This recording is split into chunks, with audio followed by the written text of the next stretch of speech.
Chill Talk. Chill Talk. Chill Talk. Chill Talks. Welcome to Chill Talks Podcast, your companion in your chill time.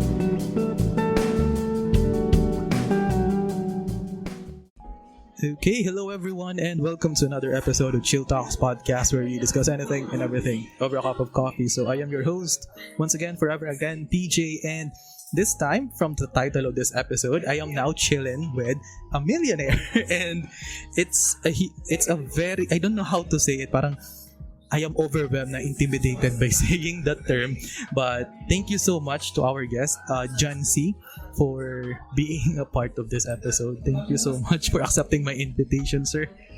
Very much welcome, PJ. And maraming salamat also, no, of course, for having me here on your podcast. Okay, sir. Kasi, kanina kasi, I conducted an interview with a young entrepreneur, a student entrepreneur na may sariling clothing brand in Daet. And parang it's a good avenue yung usapan natin. Kasi, on your perspective as a veteran business owner, ano yung pwede nating mabigay na knowledge sa mga people na nagsisimula pa lang ng businesses nila. On that note, magsisimula na tayo sa pinaka first question na ano nga po ba talaga ang dapat na mindset ng isang tao before starting a business? That's a very hard question kagad as nagsa-start lang. Wala bang warm up tayo? Yan, sige. So what is the good mindset para sa isang entrepreneur na gusto magsimula, no? Ako siguro most of the time talaga natatanong yan because a lot of friends are seeing me right now doing a lot of business, and some of them are of course inspired na gusto din nila to start up their own business. Ako, number one is really they need to be ready to have a lot of commitment and hard work. Kasi in business, really it pays a lot of patience, hard work. Kasi pag nag-start ka na ng business, hindi pwedeng pag ayaw mo na, wala na. Diba? Kumbaga, pag tinatamad ka, pahinga muna. No, in business, iba eh. Ako, I've been into employment. I did siguro for 2 years only, no? Until I decided to venture business. And yun yung nakuha ko na attitude, na traits talaga. Another thing very important is really discipline. Diba? Kasi ako, I remember, no, natatawa nga ako, sabi ko, kapag napapagod din ako in business, na sabi ko, buti pa nung employee ako, kapag tinatamad ako, okay lang. Sumisweldo pa rin naman kahit diba? Kung sabi ko, basta nagre-report lang naman ako sa duty hours ko, sa working hours ko, may sweldo. But in business, you cannot be like that. You need to give your 100%. You need to be disciplined. And of course, you really have to be ready to face a lot of challenges and rejection. So siguro yun yung answer natin dyan. Kumbaga, you need to be ready wholeheartedly. Hindi lang yung skills mo yung ready. Dapat ready din yung emotion mo. Ready ka na, kumbaga, to give your 100% and to do whatever it takes to ensure na magiging successful yung business mo. Also pala, sir, in additional dun sa sinabi mo, isa sa mga lagi kong nababasa or naririnig sa YouTube na mga advice daw is passion is very important in a business. Pero may iba naman na nagsasabi na too much passion can kill a business.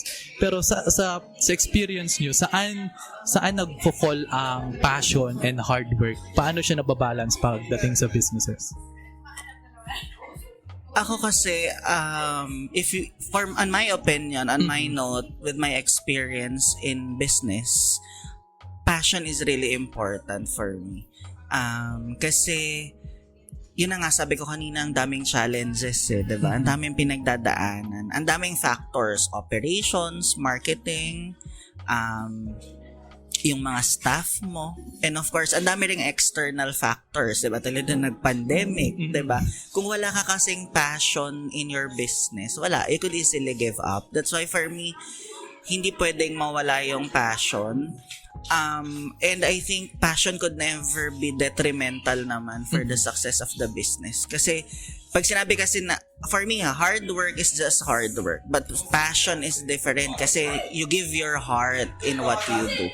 Ako siguro sa lahat ng line of businesses na ginagawa ko, talagang sinisigurado ko nasa medical man yung business kong isa, yung isa nasa food and industry, yung isa nasa sales and finance, yung isa nasa training and consultancy.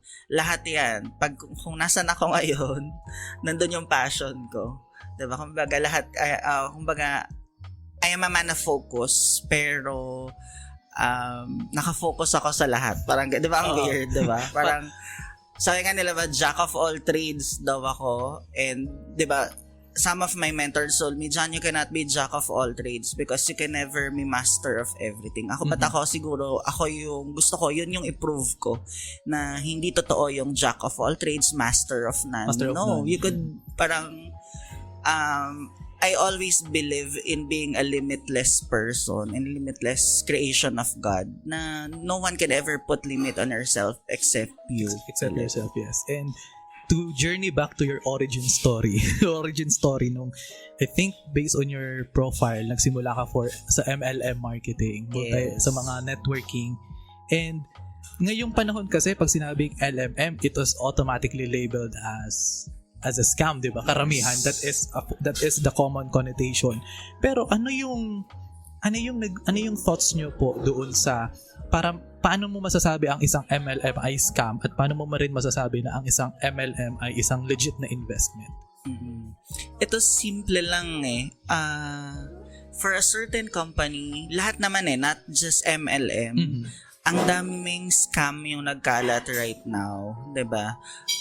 Simple lang, kung yung company has a product, has a saleable product, and of course legally registered 'yan.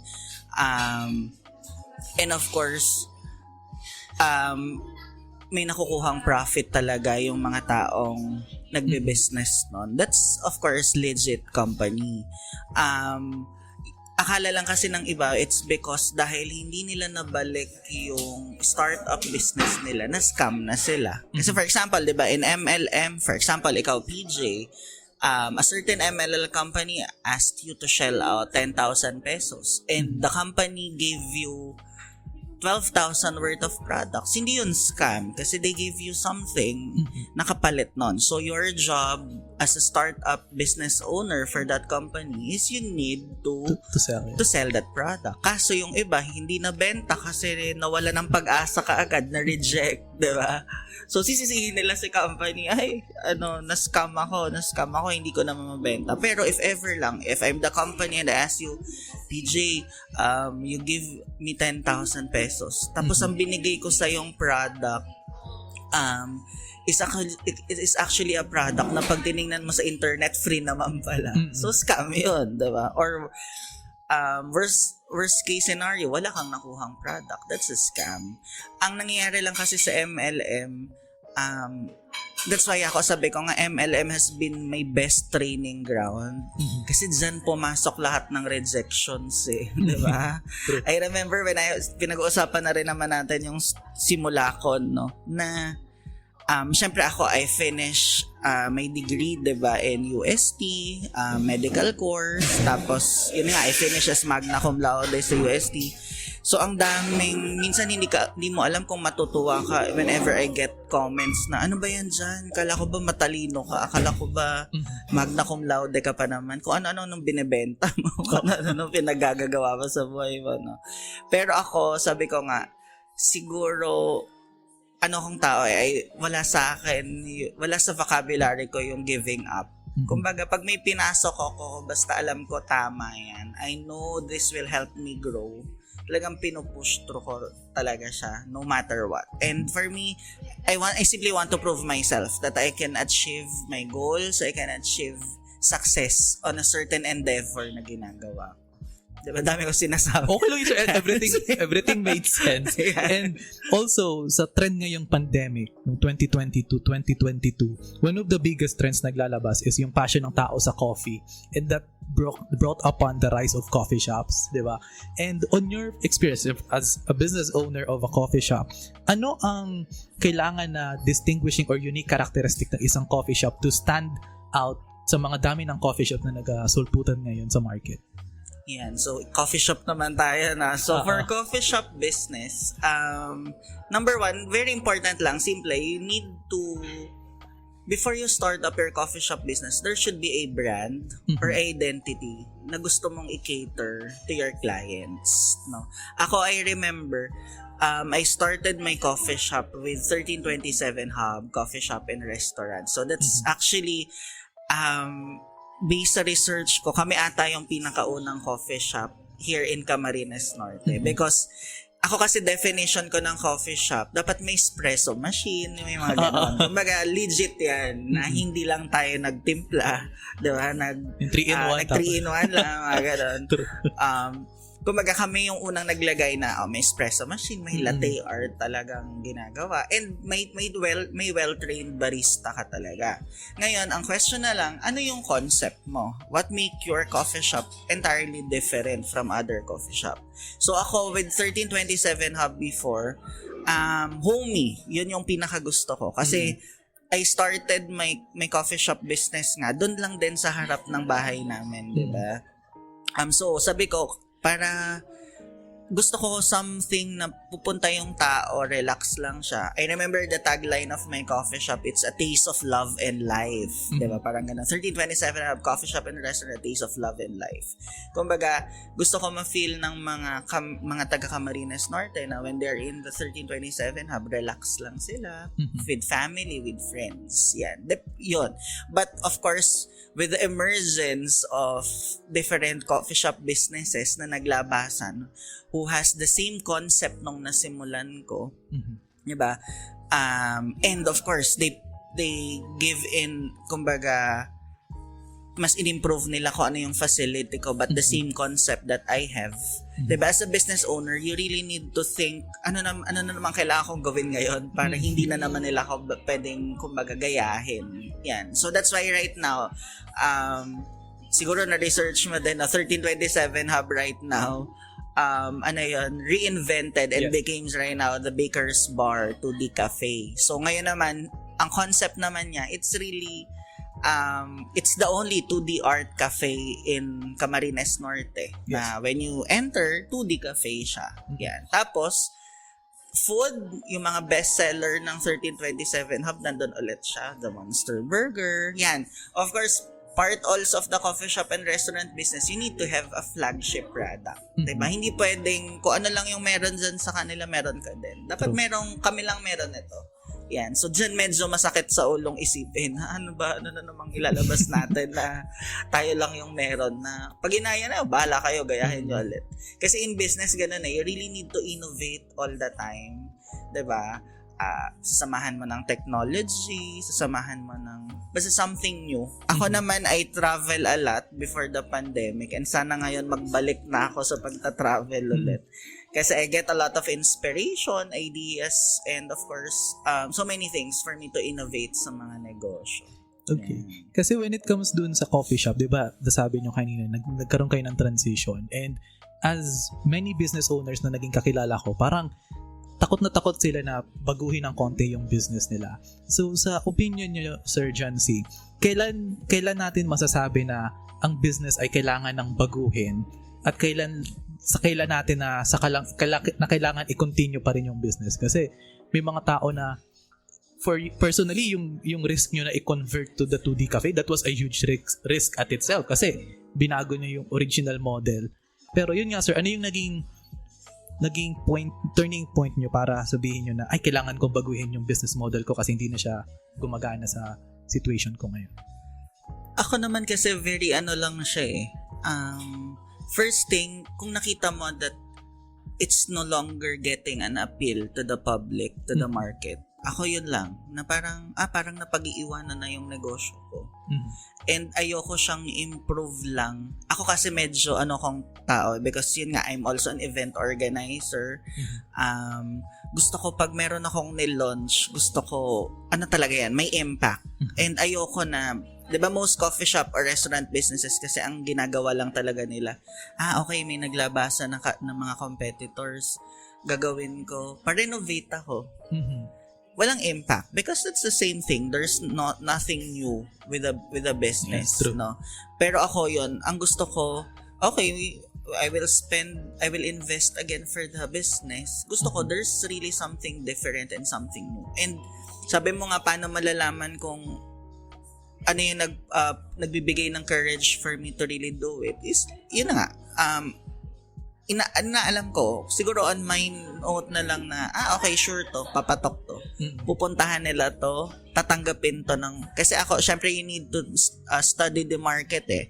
Ano ba yung tatanggapin ng mga taga Camarines Norte na concept, na klase ng food, yan.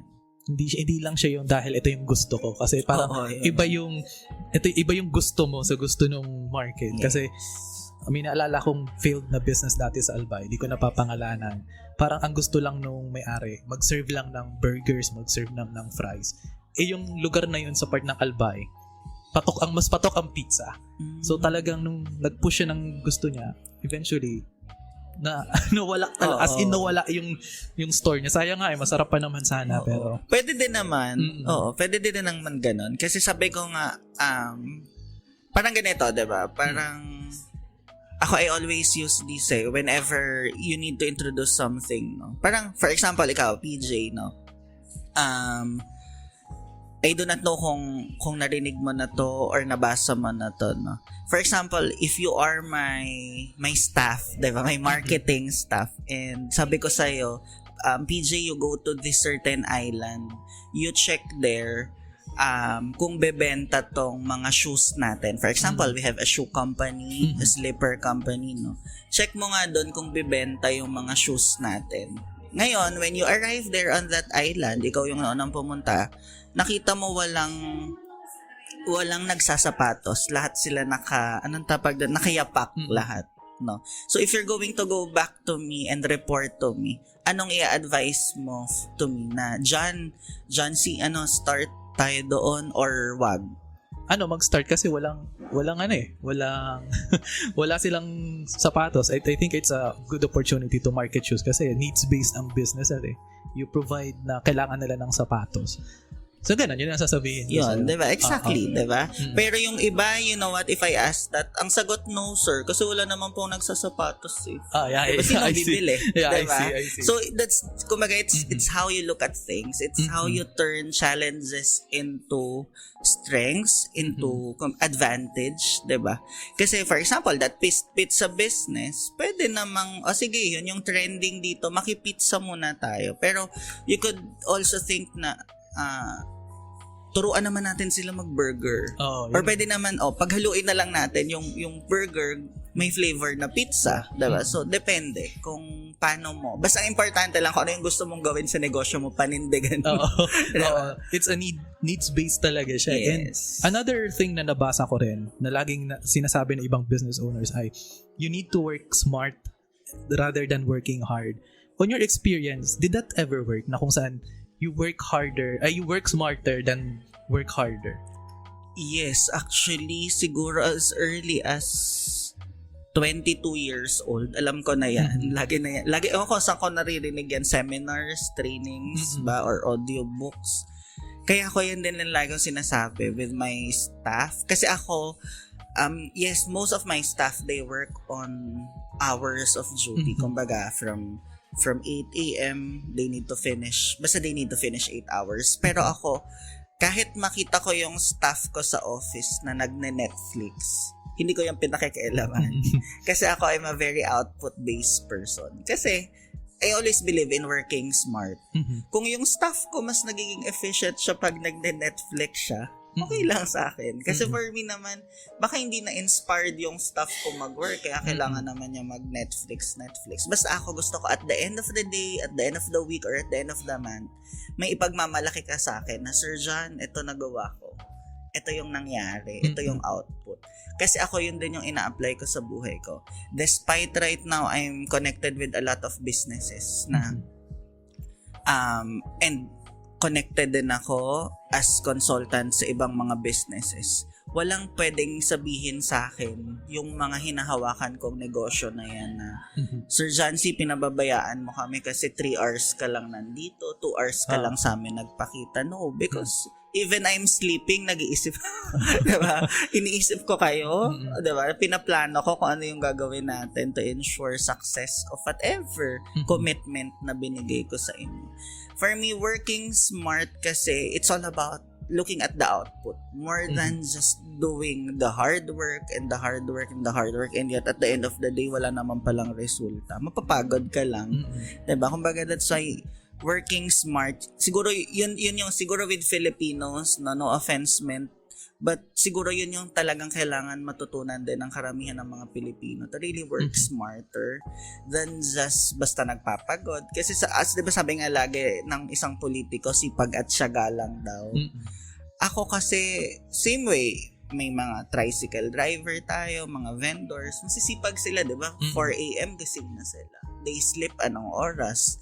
'Di ba? Masipag, matyaga. But kung wala ka kasi on the right opportunity of what you are doing, wala rin. Parang iba din. Diba? Iba din. 'Di ba? Kasi kahit anong sipag mo, kung mali naman yung vehicle na ginagawa mo to achieve success, wala. Hindi mo rin siya ma-achieve. True. Kasi anong tawag nito? Naitanong ko yun dahil yun nga sa part ng mga Filipinos, we glorify hard work, pero minsan nami-misplace na siya na I think based on your example on how you treat your staff, ganun din yung ginagawa ng Google with its employees. That's why bahala ka maglaro, bahala ka matulog, so long as within the week ito yung output, you deliver that output. I think that is one of the best practices in a working environment na hindi pa ata nagagrasp ngayon kasi parang for sure, pag sa ibang trabaho yung staff niya nag-Netflix, na-reprimand na yan eh. Na-memo na yan. Oo, na-memo na yan eh. Pero, I think that's the future na hopefully our future generations ay ma-adapt na siya. And jumping back to our next topic na related pa rin sa isa mong business, which is the print media. Kasi right now you are printing tarpaulins and different paraphernalias during this election. So during your experience dun, Sir John C, ano yung mga nakikita nyong designs or qualities para ang isang poster, ang isang marketing ay effective sa mga tao? Siguro for designs, for print ads, no, uniqueness is really very important. Kami kasi with my business right now, as syempre, 'di ba, when I entered in this industry again, I accept the fact I have a lot of friends already have this kind of business. Pero kami right now, what Create Media and Events is offering to our clients is a one-stop shop marketing solution. Ibig sabihin, hindi ka lang sa amin basta magpapaprint ng TAR, hindi ka lang basta magpapagawa ng signages for your business. Isusupport ka pa namin all the way, marketing strategy mo. Kumbaga, pakialamero kami. Tulad ganina, actually, that's why yan, this morning, nag-ikot talaga kami with the clients na mga nagdinalaw nitong marketing officer ko. No? So, ako ay dedicated the entire morning to visit them para makialam naman sa mga negosyo nila na, kumbaga, ma'am, pagdating nung signage na, we'll put it here, pero I suggest also, ito, ganitohin natin to. Diba? Kumbaga, ako kasi hindi madamot. I'm very open for collaborations. That's why Create Media and Events, it's a business. For me, it's my way of connecting to other business persons for collaboration. Kasi hindi ako naniniwala sa competition eh. Kasi yung iba, ay, may coffee shop business din si John C. Kaaway ko siya, kalaban ko siya.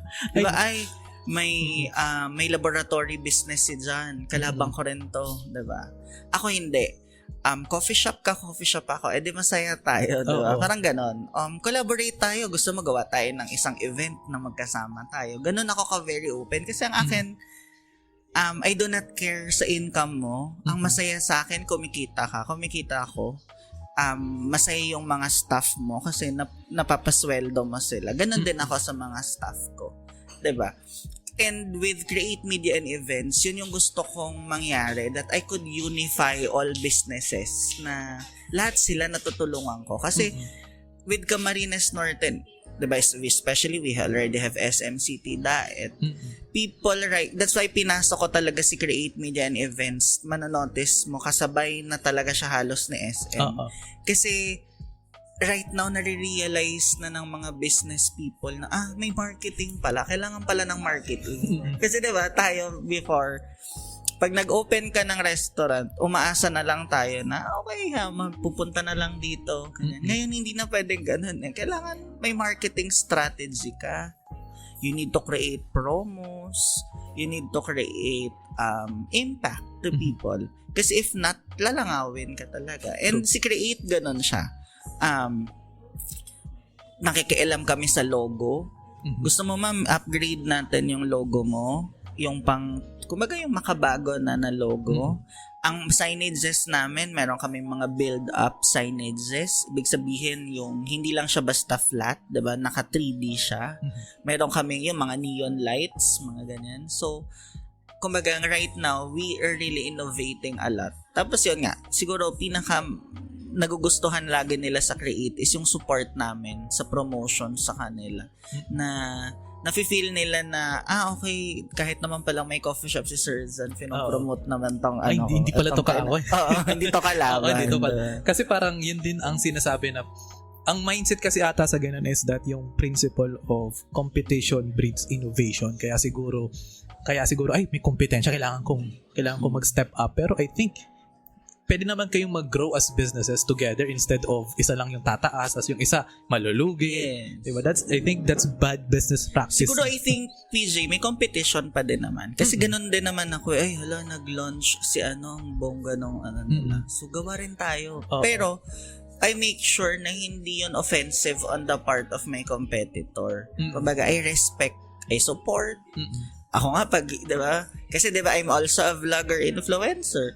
Diyan, mag-open yung ko. Kung tutuusin, sa dami ng line of businesses ko, may nasasagasaan talaga at some point, diba?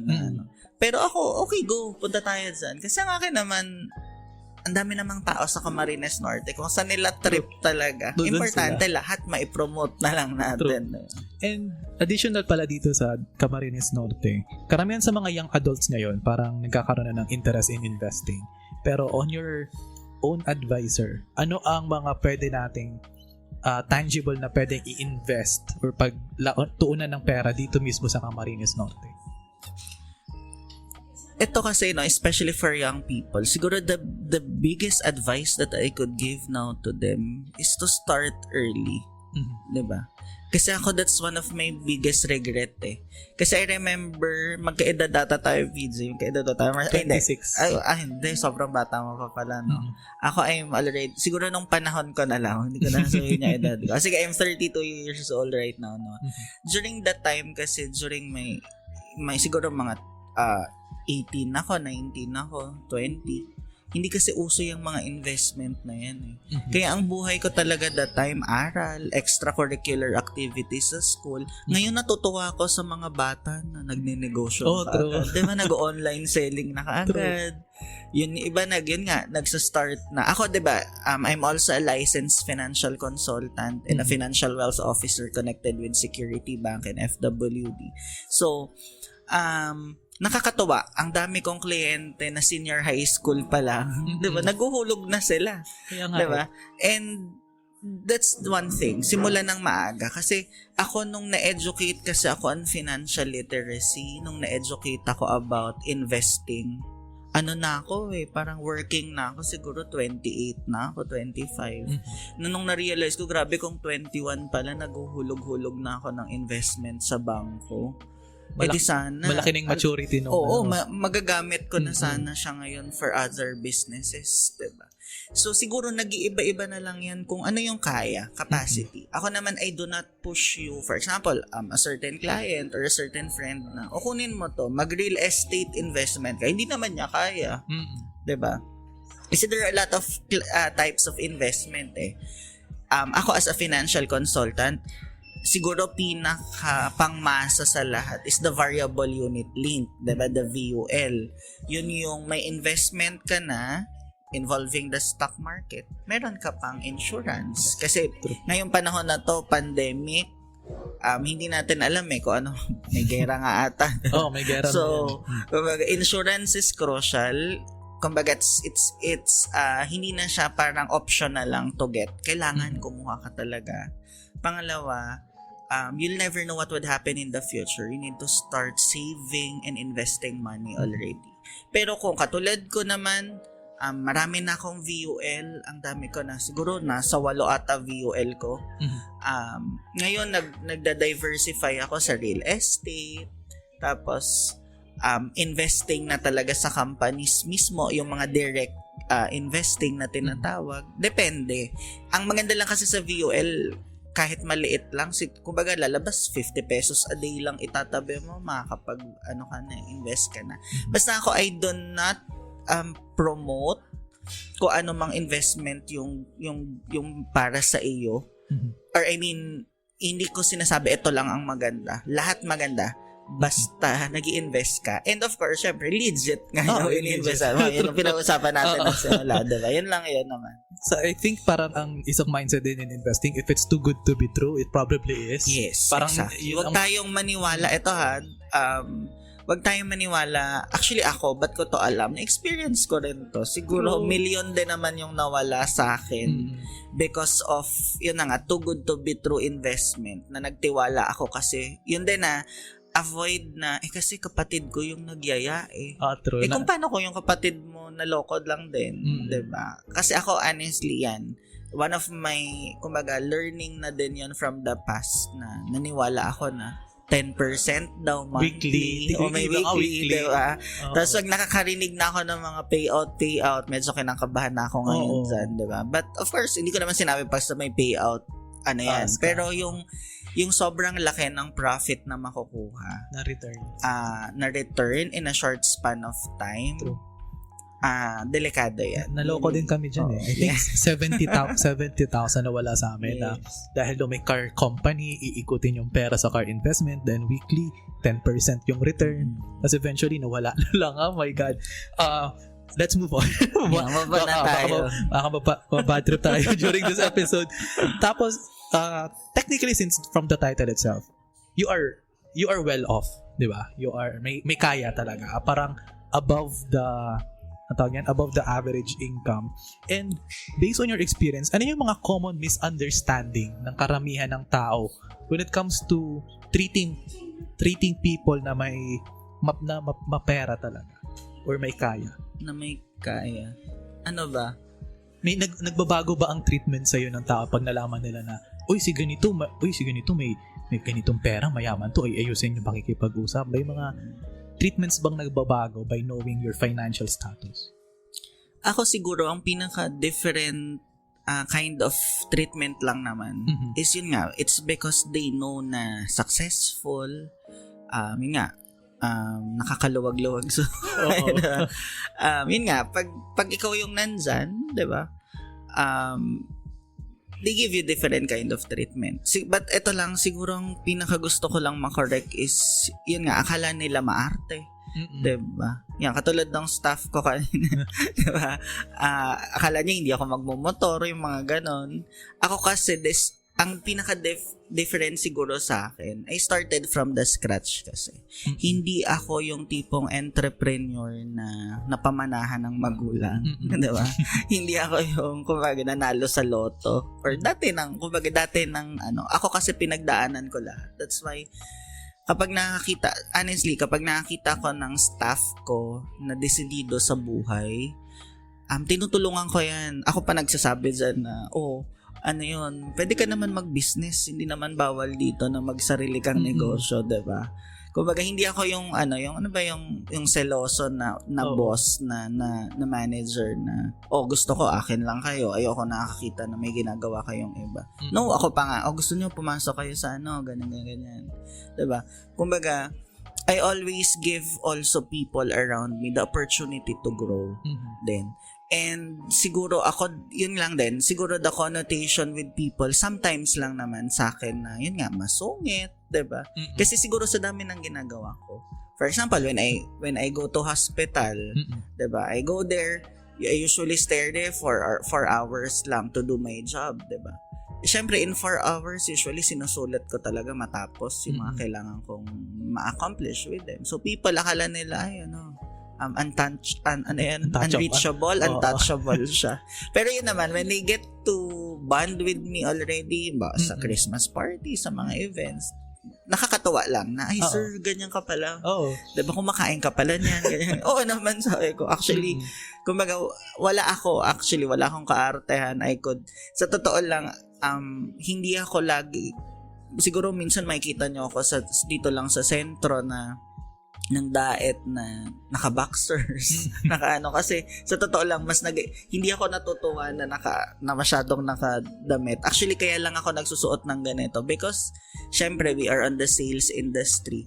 Any moment baka may makasalubong ka na client mo, ka-partner mo sa ibang negosyo, na syempre gusto mo yung impression pag pinakilala ka niya sa kasama niya, hindi naman siya mapapahiya. Diba? Yung mga ganun.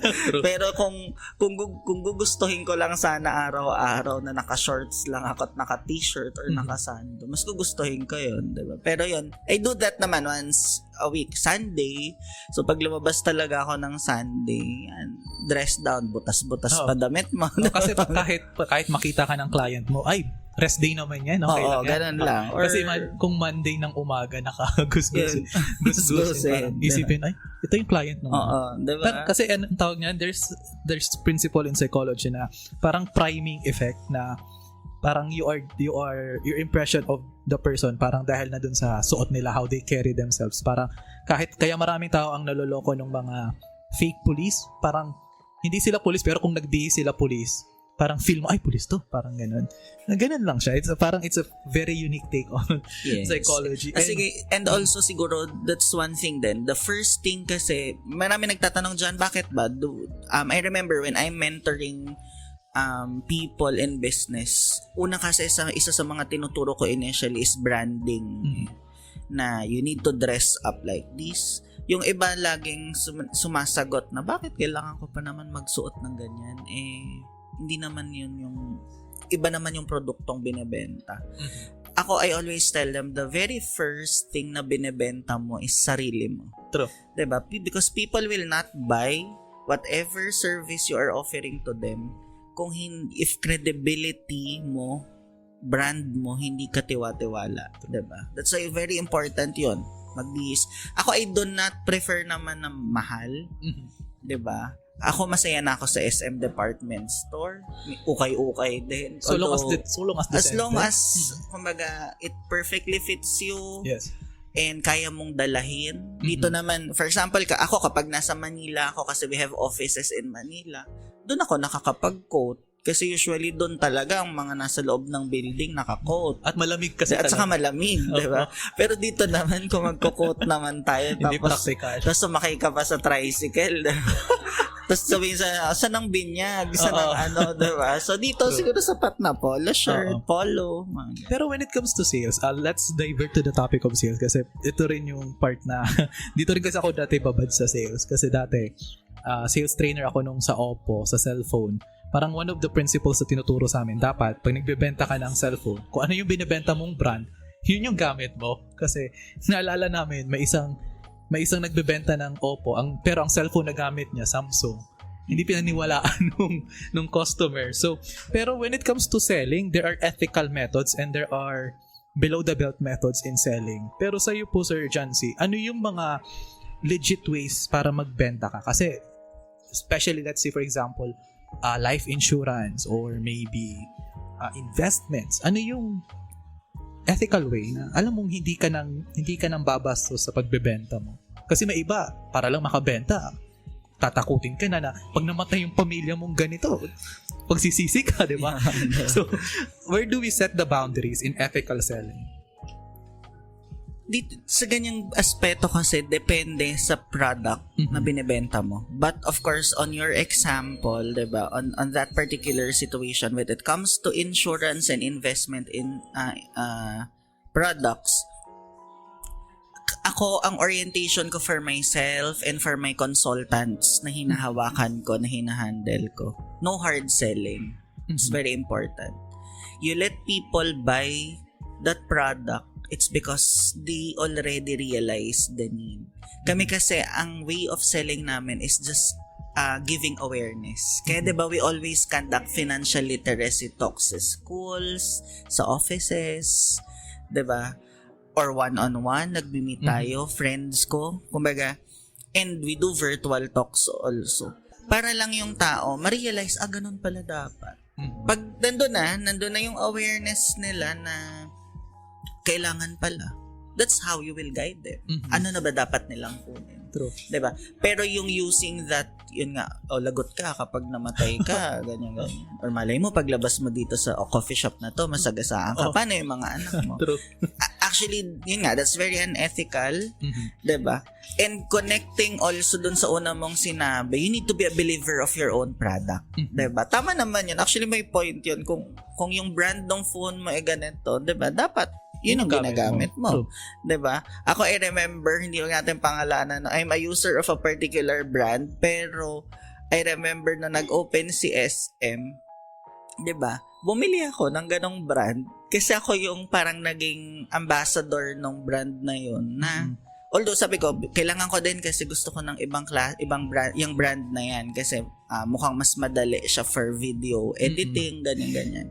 Pero on that aspect also, ayoko lang din mas ma-feel din. Kasi for me, bago sabihin ng ibang tao, sinasabi ko na sa sarili ko. True. Mas okay. Meron. At least makita man nila na meron ako ng isang brand. Meron din ako neto. Diba? Kasi ako nag-ribbon cutting ng store na yon. Tapos, kumbaga, pinopromote ko, nai-invite ako sa events nila lagi. I always get mga support from that company. In short, ka-partner ko si company. So that's why I make sure na sinusuportahan ko. And same way sa insurance, ako lahat ng consultant ko, of course including me, hindi pwedeng kami wala insurance. Diba? Hindi pwedeng yung asawa nila wala. Diba? Kumbaga ang akin, sipag tayo makahulog for ourselves. Tapos, sunod family natin. Kasi minsan kaya hindi tayo nakakabenta kasi ikaw mismo hindi ka pala naniniwala sa binibenta mo. Gusto mo lang kumita out of other people. Kasi naalala ko dati, experience ko yun dati nung part ako nung isang life insurance company. Hindi ko napapangalanan kasi I got my license, valid for 2 years nun, tapos may mentor ako nun. One of the things na ginawa sa amin, unang araw ko nun, in-invite niya ako sa isang libing, as in, libing or damay ata yun. Pumunta kami doon. Tapos, kinausap ba naman yung pamilya nung namatayan na, kung may insurance ka sana, hindi na sana, lala sana kayo kayong isipin. May pera na sana kayo. So, sabi ko, parang that's very unethical na, parang napaka out of the blue na. Nakita ko pa yung expression ng byuda, yung asawa, parang, yung galit, yung regret, parang, it's kind of bad. So, kaya doon ako nag-resign kaya umalis ako sa life insurance. Pero ngayon, bumalik ako as an investor na lang. Parang, I see the benefit. Parang, I see the benefit of life insurance. Sadyang, there are so many people na kung magbenta talaga nun, ay ginagamit yung fear tactics na hindi naman talaga kailangan. Kasi, technically, life insurance can sell itself. Yes. Tutuusin. So, pagdating naman sa, kanina, di ba, nasabi mo, you love traveling. What were the knowledge na nakuha mo from unexpected places? Na pumunta ka sa isang lugar, pero bigla kami natutunan na hindi mo inaasahan. Siguro what I could share about traveling na lang. For me, traveling is not an expenses talaga. Although, we're so blessed na most of my travels nalilibre. Kasi nga, because of company partners, collaborations, yan. Support ng mga kung saan tayo mga connected na kumpanya, no? Pero ako siguro pinakamasaya kung nasasabi lagi every time na nasa lalo na ibang bansa yung napuntahan mo or napuntahan ko, na malaki pala yung mundo. Diba? Parang grabe, may ganito pala. Diba? Kasi ako, I remember when I went to London, iba talaga kumbaga para ka nasa Harry Potter world, mga ganong feeling siya na. Tapos, siguro pinakamagandang matututunan mo is how people work, especially on first world countries. Kung gaano sila kasipag, diba? Ako, like ko itong sinasabi, maraming when I went to Japan, when I went to London, ang dami kong mga Pilipino na na-meet doon. Siyempre, pagkababayan, tuwang-tuwa ka kasi magtatagalog ka dyan. Diba? Hindi ka na mag-a-adjust sa English. English. Lalo na sa Japan, ang hirap mostly doon talaga kapag Japanese ka, nasa store ka nila, hindi kayo makakapag-communicate. So you need a friend na marunong mag-Japanese for you to communicate. Then bihira lang talaga yung marunong mag-English then mag-communicate properly. So marami kaming nami-meet na mga Pilipino. And syempre, tuwang-tuwa kabayan eh. So yun. And one of the stories lagi na maririnig mo sa kanila, may work pa sir ako after nito, ganyan. So most of the Filipinos, for example, in Japan, they have 2 jobs. When they go home, meron pa silang take-home job from other company. Yung mga pinapadala ng mga factories, mga ganyan. Tapos gagawin mo, i-assemble mo. So, doon ko na-realize na grabe sa Pilipinas, 8 to 5 lang yung work ng isang Pilipino. Pag uwi ng bahay, magte-teleserye na, 'di ba? Tapos feeling stress, magpo-post sa Facebook, magko-coffee shop kasi super stressed daw siya sa work, 'di ba? Pero if you could imagine yung kababayan mo who is in Japan, na 3 ang trabaho, ang mahal ng cost of living doon, nagpapadala pa sa Pilipinas, 'di ba? That's why Filipinos abroad, they become successful talaga. Kasi hindi naman lang dahil malaki yung pera nila doon malaki yung sweldo nila. It's just mas masipag sila doon. Nag-iiba yung work ethic. Yes. Kaya ako pag umuwi ako from abroad, kaya ang sipag ko kasi hindi lang dahil nakapagpahinga. Kasi nai-inspire ako. Sabi ko grabe sa abroad. Ako nasa Pilipinas na lang ako. 'Di ba? All the comfort nandito 'di ba? Anytime gusto mong uminom, makakainom ka sa barkada mo. Sila doon hindi, mahal ang alak sa kanila, 'di ba? Kahit nga tubig mahal. Mahal, 'di ba? So, kumbaga siguro 'yun yung pinaka natututunan ko na there's a bigger world, 'di ba? And there's bigger opportunity and of course the discipline na magsipag sa buhay if you really want to achieve something in our life. Okay, kasi isa pa tala Sir Jancy, kasi diba from having expertise in multi-level marketing, one of the principles na tinuturo is multiply yourself. On your experience, how do you multiply yourself? Paano mo nalilipat si Jancy sa mga taong nakapalibot sa'yo?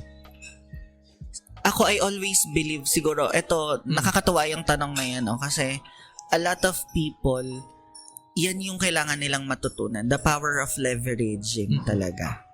Kumbaga, how can you, katulad ko, 'di ba? I remember, 'di ba, when you talk to me over the phone for this chill talks, no? Sabi mo, natutulog ka pa ba, sir? 'Di ba? Sa dami ng ginagawa mo. Ako, guilty naman ako doon kasi syempre bawas talaga yung tulog natin. Pero bumabawi naman ako. Kasi yun naman yung masaya pag negosyo na pag alam mong okay, sobra na to. Pause muna tayo. Matutulog lang ako. Diba? Lalayo muna ako sa mundo. Diba? Off lang ako ng messenger ko. Diba? Konting pahinga lang tayo. Pero, I'm on the stage right lang now on my career in business kasi na ang dami nila sabay-sabay. Pero, I'm already on the stage already of starting to leverage or duplicating myself. So, paano? Simple lang. Kung ano yung alam ko, hindi ako madamot. Masipag ako magturo. I always dedicate time sa lahat ng staff ko. Siguro once a week, kung ano man yung business ko na meron, once a week meron kami niyang at least 1 hour na may bago akong ituturo. Na, ganito dapat, ganyan. Ako, pinaparealize ko lang sa kanila. Hindi ko to tinuturo kasi ipapasa ko sa iyo yung trabaho ko, ha. Tinuturo ko to sa iyo kasi kailangan na natin. Kasi, bukod sa hindi ko na rin naman kakayanin na lahat yon, pangalawa, para sa kanya din yon. Kasi ako, sabi ko, hindi ako madamot. Anytime gusto ng staff ko matuto magnegosyo, gusto magsimula magnegosyo, he could apply. Kasi ako ganun din. Employment has just been my stepping stone. Pumasok ako sa iba't ibang kumpanya, medical, corporate, iba-iba, sales. Kasi inaral ko, diba, na ganito pala magpatakbo. Diba? More than the salary na kinikita ko, the learning that I'm getting. So, very important talaga, the duplication. Kailangan lang, yun nga, you really need to check. Hindi pwedeng diba, parang communication, diba? It's not a communication kung hindi naman talaga naiintindihan. So, ako meron kaming tinatawag demo drill check, diba? For example, sa mga financial consultants ko. That's why ito din, no, for people who want to start business, you need to find a good mentor. 'Di ba? Gusto mo pumasok sa financial service industry, pahanap ka ng tao na magtuturo sa'yo ng mabuti. Ako naman, I'm proud to say on my team, 'di ba? Lahat ng financial consultant ko, hindi ko yan pinakakawalan na hindi ko yan napanood kung paano gawin. So, the demo ko, we all have demo drill check nga na tinatawag na, turo ko sa'yo, ikaw yung client ko, this is how I do financial literacy to you, financial planning. I'll give you 2 days to study, meet tayo ulit, ako naman gawin mo. Pag nagawa mo sa akin, feedback ko naman siya sa'yo. So, in short, 100% as much as possible dapat na-duplicate. Paano kang umiti, paano ka tumawa, or paano ka mag-spill ng joke na hindi naman mukhang scripted. Ganun siya. Parang ano tawag nito? It's kind of teaching by experience, Yes. na hindi lang siya natatapos sa yung classroom lecture tapos na. Yes, and it's a continuous learning. Yun yung like kong sinasabi na hindi nyo naman makukuha lahat on one sitting. And also, as for sure, from all different business owners and successful people, there are always those behind the scenes na tumutulong sa atin. On your experience, sir, how was the support of your mother carried on sa principles mo in doing business? Ako siguro the very thing siguro na if ever would ask me ano ba yung pinaka na support sa akin, 'di ba? Sensitive yung tanong na yun sa akin, no? Because my mom just passed away last August, and it happened pa on a day before my birthday. And for me, that's kumbaga fresh pa siya on my part. Siguro yung sa mami ko, siguro nung buhay yung mami ko kasi very supportive yun. Siguro kung lahat ng tao nagsasabi na ano ba yung pinagagagawa mo? Bakit ka nasa sales, medical field ka? Nanay ko lang yung nagsabi na bahala ka kung ano gusto mong gawin mo, kung saan ka masaya. And mom ko, whatever endeavor, kahit hindi niya naiintindihan, diba? Supportado niya ako. Bukas ako ng coffee shop, nandyan yan. Magdadala yan ng mga kaibigan. Pumasok ako sa financial service industry, nagre-refer yan ng kliyente. O ba't di mo kausapin si tita ganito mo, si ganyan mo, kausapin mo, ganyan. So lahat yan, diba? And siguro the biggest learning kung tatanungin mo ko sa nanay ko is really all about unconditional love. Doon sa kanya ko natutunan na matuto tayong magmahal, 'di ba? Ang drama natin ngayon. Hindi ko na alam na meron pa lang ganito tayong pag-uusapan. No? Matuto tayong magmahal ng walang kapalit siguro. Kasi ako, heartbreaking talaga sa akin for the couple of months na minsan meron tayong ininvest na emotion, not necessarily romantic relationship may ininvest tayong bagay sa ibang tao na nadi-disappoint ka kasi nasira or parang hindi ibinalik. But my mom told me, actually hindi niya naman sinabi, pero yun yung pinaramdam niya sa akin, na despite all your mistakes, shortcomings, challenges and faults sa buhay mo, minahal pa rin kita, mahal pa rin kita bilang anak ko ng buong buo. Kaya yun yung ina-apply ko. Kung meron man akong binigay sa'yo at hindi mo pinalitan yun sa akin ngayon, okay lang. Diba? Binigay ko nga eh. Kung minahal man kita, diba? Hindi mo ako kayang mahalin, okay lang din. Importante mahal kita.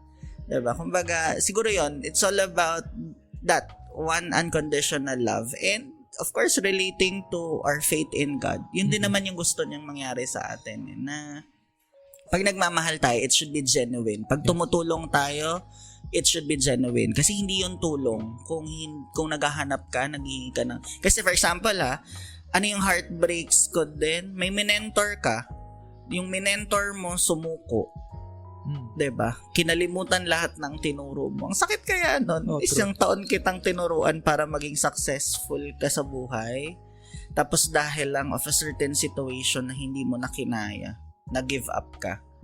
Diba? Masakit yun sa part ko kasi I invested a lot for you. Para, kasi sa akin as a mentor, biggest achievement ko makita na mag-grow ka as a person. Kaso bumitaw ka, nag-ibang landas ka na lang kasi feeling mo hindi mo na kaya. Pero yun nga, siguro that's life, diba? To give your 100% to everyone without asking or without expecting anything in return. Kasi parang it will just go around naturally kasi it's kind of same with my parents na kasi I was a prodigal son. So parang lahat ng kalokohan na gawa ko pero eventually I was still received by open arms na until now yun din ang perspective ko na kapag someone does me wrong or may na-disappoint ako sa isang tao, parang I still accept that because I think all of us as people, all of us deserve love, all of us deserve the proper treatment, and ayokong mahinto yun sa akin na may isang taong hindi naka-receive ng pag-uunawa dahil sa akin. So, kind of same perspective, and yeah, sometimes the best persons talaga na kailangan natin kilingan ay yung parents natin. And before I add doon sa next question ko, Jancy, kasi based sa sinabi mo kanina doon sa paniniwala sa'yo, may narinig ako noon sa Facebook It's a very funny story na as children, tuwang-tuwa tayo pag nakikita natin naglalakad yung mga bata. Kahit pag natumba yung bata, sige tayo lang, tayo, lakad ka, di ba? Tumayo yung bata kasi hindi dahil gusto niyang maglakad, dahil may nagmamotivate sa kanya. Ginagawa natin yun sa bata, pero ba't di natin ginagawa sa mga matatanda na, uy, kaya mo yan. Tapos pag nadapa, sige.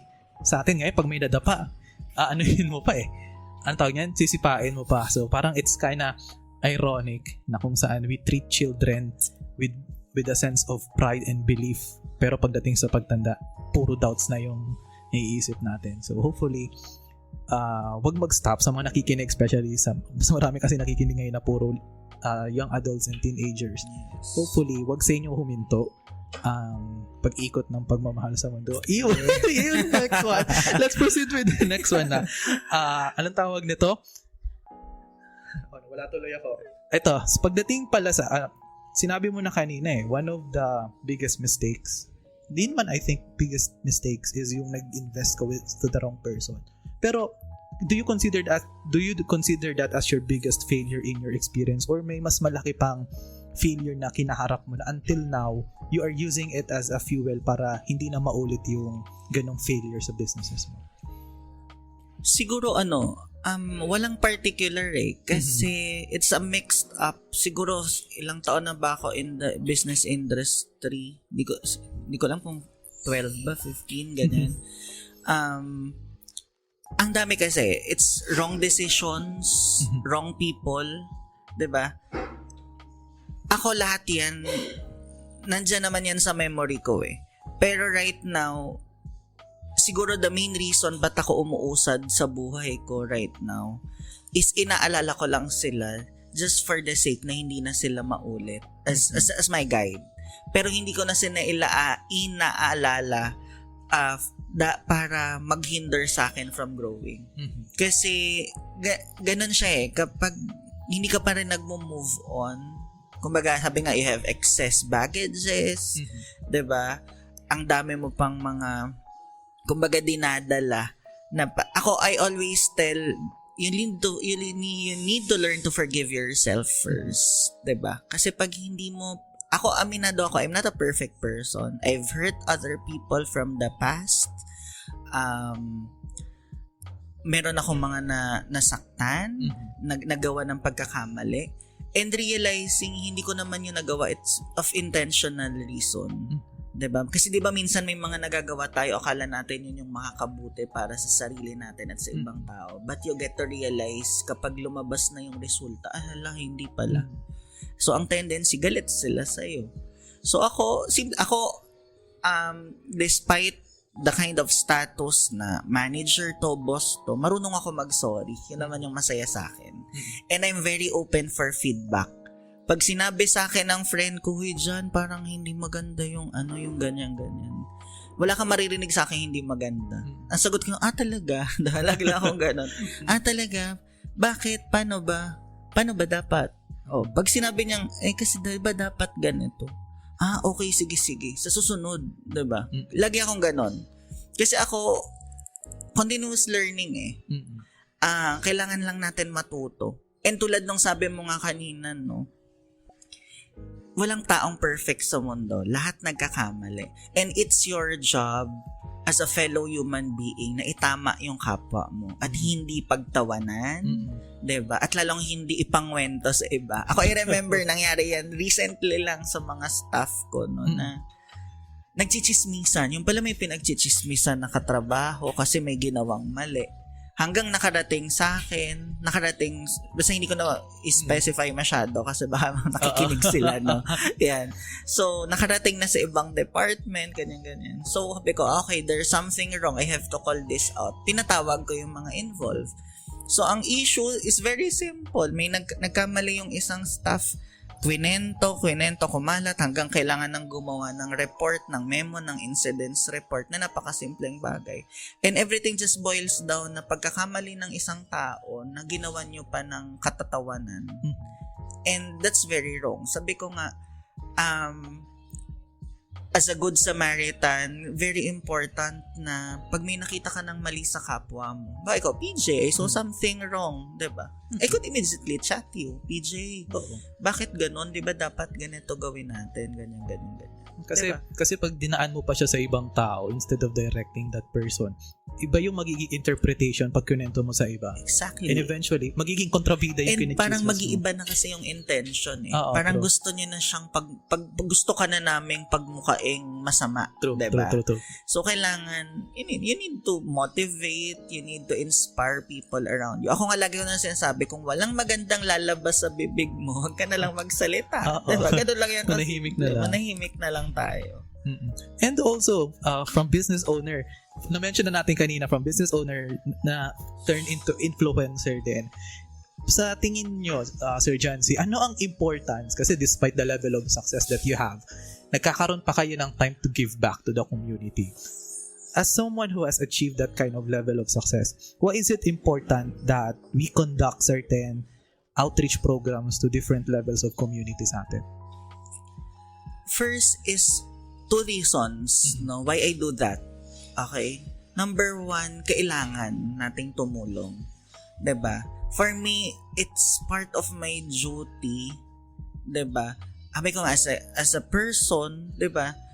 Hindi mo naman kailangang maging mayaman.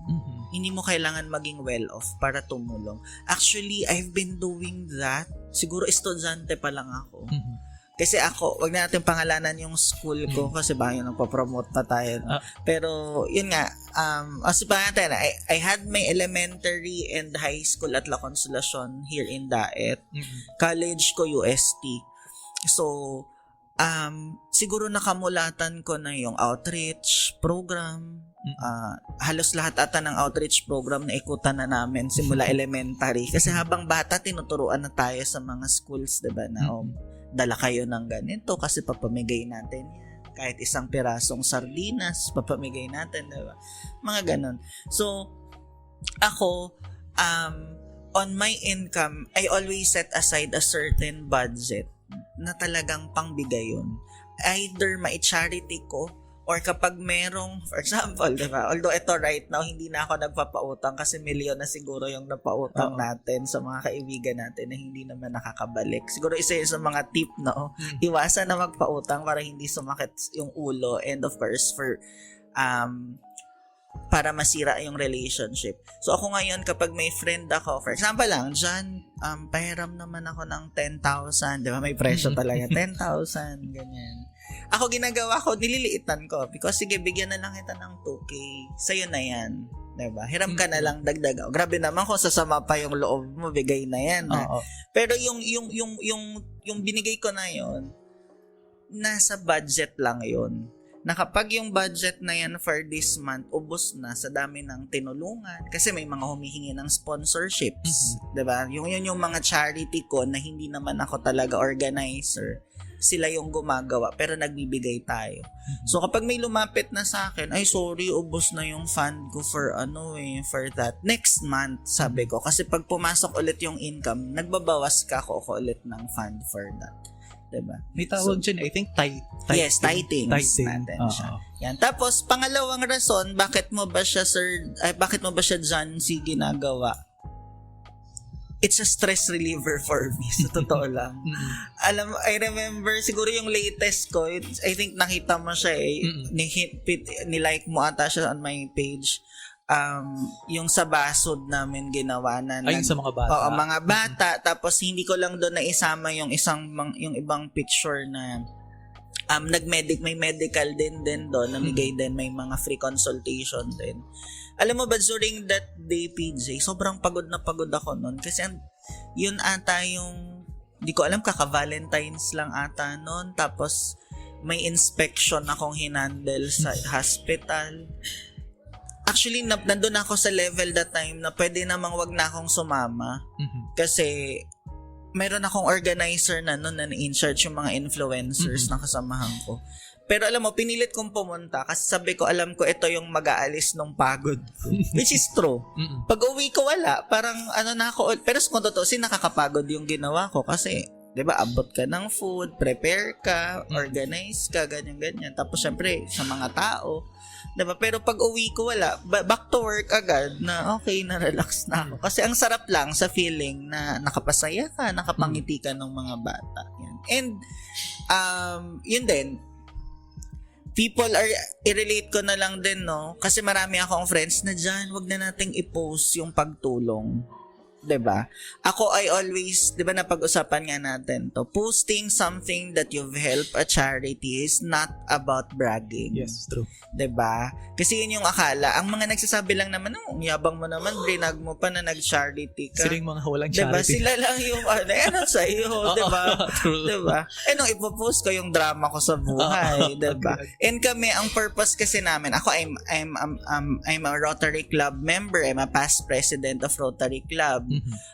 Nakasanayan namin yan i-post, i-share, i-publish. It's because we want to gather more people or to inspire more people na gagawin din yung ginagawa namin na yun.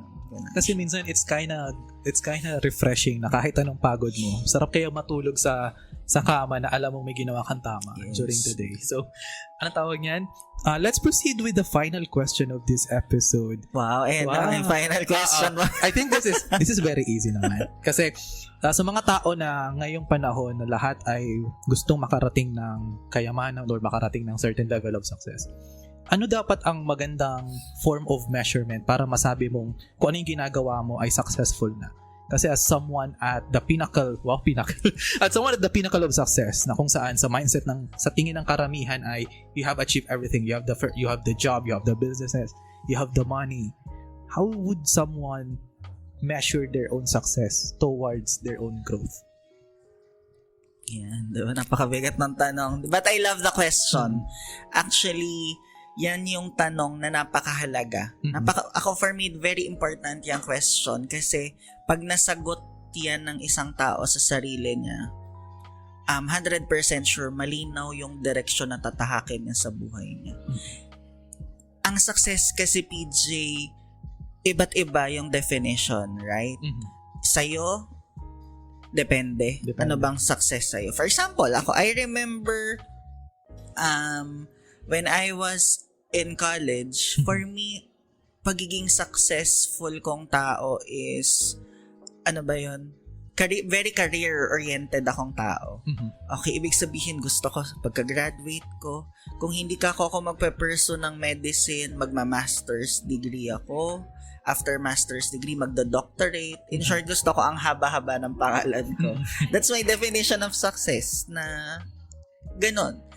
Ngayon, nung natuto ako magnegosyo, iba na. Sabi ko, ayoko na mag-masters. Ayoko na gusto ko yumaman. Diba?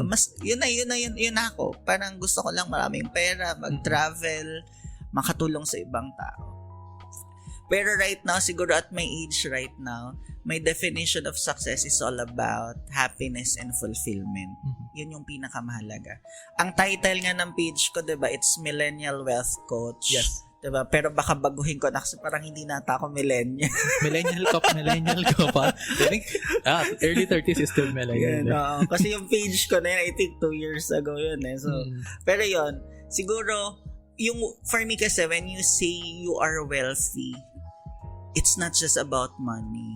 It's not about the accumulation of material wealth na meron ka, your bank account, your properties. For me, pag sinabi nating wealthy is a total well-being. Diba?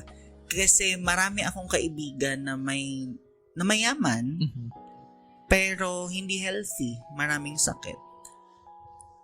Broken relationship with family, with friends. Hindi masaya, in short, sa buhay. 'Di ba? Ako siguro, for me to feel na, John, how could you say to yourself na successful ka na? Kapag lahat ng aspeto ng buhay ko, I could attest, happy ako. Financially, spiritually, in terms of health or physical, in terms of relationship, and of course, in terms of money and business. Diba? Kaya nga ako right now, I'm an advocate of total well-beingness. Diba? Na gusto ko, even my staff, tinuturuan ko yan na magpahinga. 'Di ba? Hindi pwedeng puro trabaho. Hindi rin naman puro love life. Hindi din pwede, 'di ba? Hindi pwedeng kumbaga kailangan mabuo mo lahat 'yon para masabi mo, and that's one thing na nakakatulong ka, it's fulfilling. Peace of mind is very important. So para sa akin yun yung success. Hindi na ako nangangarap ngayon ng napakarami pang yaman sa mundo. 'Di ba? Parang kanta ata yun. Kanta siya. Yan. Hindi ko na hinangad na kumbaga dumoble ng dumoble, sumobra ng sumobra yung pera ko. 'Di ba? Ang hinahangad ko ngayon is peace of mind. 'Di ba? Kung sir, bakit dami mo pa rin ginagawa? Simple lang, mahal ko yung ginagawa ko. I get fulfillment from what I am doing. And of course, kailangan ko din naman ng pera kasi magta-travel ako, tutulong tayo sa ibang tao. Pero yun yung source of happiness ko kasi. So siguro yun lang for everyone who's listening to us, 'di ba, on this podcast, 'di ba? Kailangan as early as now, kasi hindi tayo bumabata. 'Di ba? Ang bilis ng panahon, magulat na lang tayo December na naman, 'di ba? True. Ang bilis ng panahon. As early as now, you need to put clarity on your intentions in life. Kung ano ba yung gusto mong ma-achieve para alam mo kung paano mo siya tatahakin sa buhay mo. Katulad ko ngayon, bakit ang dami kong gustong gawin? Kasi feeling ko I could add value to all those things eh. Yes. Kasi ganito lang yan. Ayoko ipagdamot yung sarili ko na, John, bakit hindi ka na lang mag-focus sa medical? Sa hospital ka na lang kaya, 'di ba? Mag-focus ka na lang kaya dyan. Paano yun? 'Di ba? Paano yung marketing career ko? Kailangan nila ako doon. Sinong gagawa nun? 'Di ba? Paano yung sa iba kong business? 'Di ba? Or doon na lang kaya ako? Ako I could feel I'm an asset of a certain company when it comes to health business, when it comes to hospitality business, 'di ba? Management business, 'di ba? Kumbaga, and also it's my way of growing. 'Di ba, just yesterday nga, 'di ba, naalala ko lang pala, nag-enroll ako ng master's degree, 'di ba? So nag-enroll pa ako ng MBA. Yung friend ko, sabi niya, John, sure ka ba kaya mo pa talaga 'to, 'di ba? Sabi ko, oo, kaya natin. Diba? Kasi sabi ko, gusto ko mag-grow pa din. Kasi ako, sabi ko nga, I'm humble enough to tell myself every day of my life that I need to keep learning and growing. Yes. Kasi the moment you stop learning, that's the end of your career. That's the end of you also growing financially, growing as a person. Yeah, true. Kasi parang to share din also my perspective of success. Kasi naisip ko to kagabi, nagnilay-nilay din ako. Parang, paano ko ito tatanong sa isang mayaman and talagang successful na tao yung measure of success? Parang nireflect ko din siya sa akin na parang roadmap ang style ko kasi. Ang end goal ko is to be financially stable to the point na hindi ka natitingin ng price tag when buying groceries or when helping other people. Yun yung pinaka main goal ko. Pero since hindi ko pa siya nararating, yung una parang frustrated ako. So ang ginawa ko, gumawa ko ng roadmap na halimbawa, ngayon teacher na ako. So ngayon ngayon teacher ako, parang success na siya sa part na magaling na ako sa communication. Nag-start ako ng ganitong podcast. Parang line na siya na success na to for improving yung interaction with other people. So parang all of those things are markers of my success towards my end goal. Kasi parang ang pagkakamali ko din nung una, tinignan ko yung success as one whole thing na pag hindi ko pa nararating, I'm not successful, na nadi-disregard ko na yung journey ko while reaching that. And listening to your story, kinda affirms na I should just appreciate the learning process. Kasi dyan yung saya, dyan yung growth na nakukuha natin. And with that, Sir Jancy, thank you so much Thank you for this also. wonderful episode. Ano tawag yan? If you want, sa mga audiences natin, if you want to follow John C on TikTok, I will link everything. TikTok, Facebook page, Facebook profile, wag na lang. Okay lang, naka-public din naman tayo. So, all of his contact informations will be posted on the link below if you want some advices financially, spiritually, or anything that can lead you to your success. So with that, this is Chill Talks Podcast signing off. Thank you for listening and bye-bye.